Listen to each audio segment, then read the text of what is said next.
I would like to apply as the Chief Ethical Officer of Abercrombie and Fitch. This presentation explains in details why I am the best person to lead the ethical transformation of A&F. As an HR professional in the fashion retail industry with extensive knowledge of ethical decision making, I will be dedicated to restoring the moral robustness of the company.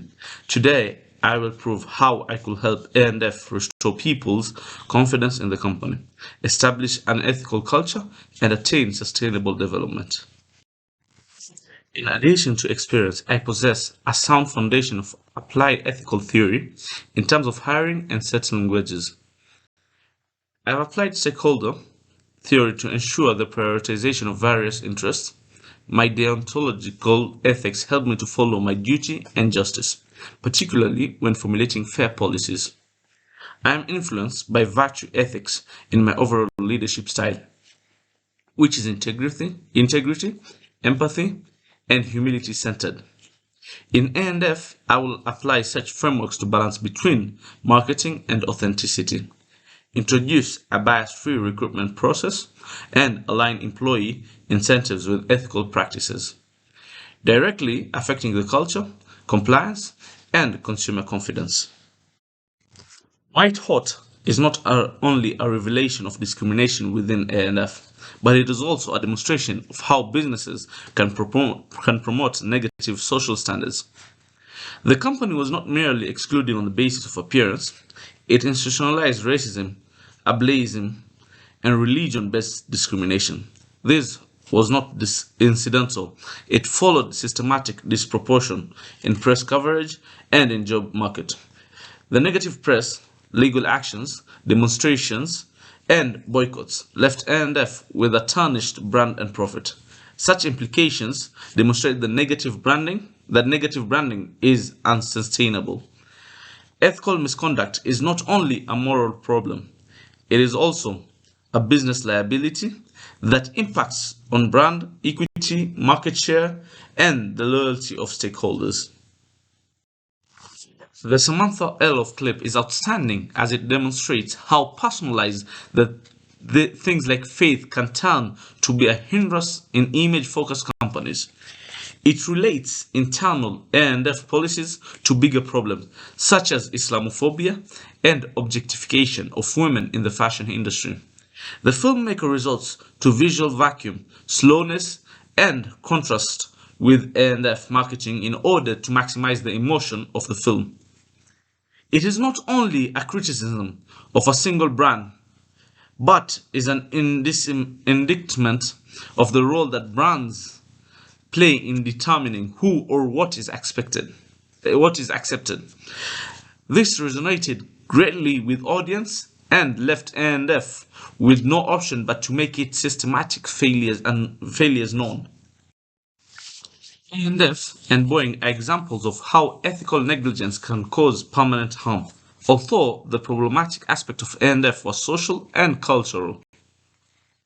The problems faced by Boeing revolved around safety failures and a lack of transparency, especially the 737 MAX crisis.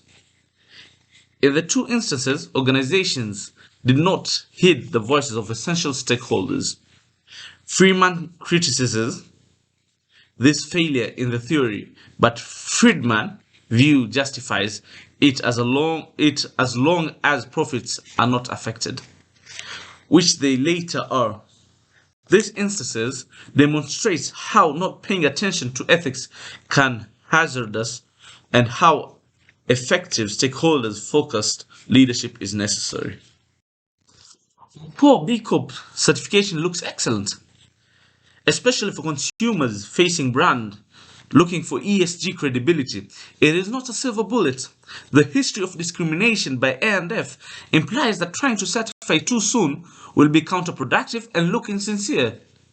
Certification can attract investors and ethical consumers, but building genuine internal governance should come first.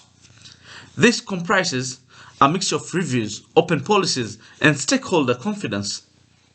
To avert the accusations of greenwashing and the damage to the reputation, I suggest certifying only after establishing such foundational reforms. The modern A&F appears to be different. At first glance, diversity in its models, size, inclusive governments, and ESG press release. But appearance is not enough ethics. Although it is enhanced its marketing, the company has not developed profound transparency in executive leadership and supply chains. Transformative ethics needs more than optics.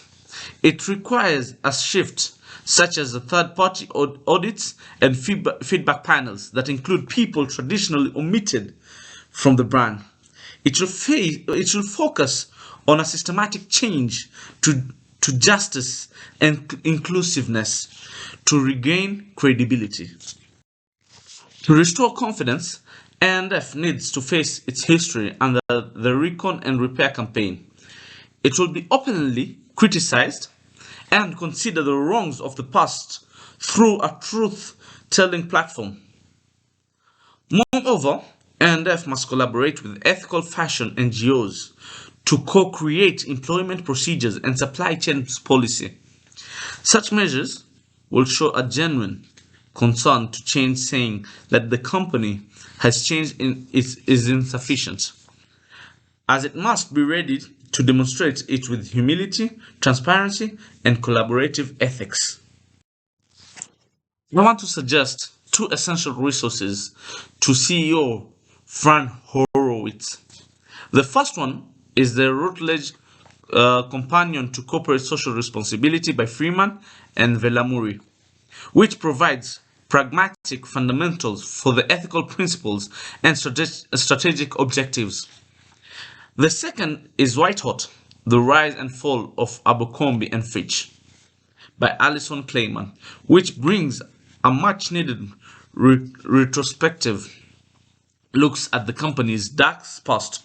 All these resources collectively constitute a roadmap to ethical recovery that is accountable, transparent, and restorative to the stakeholders.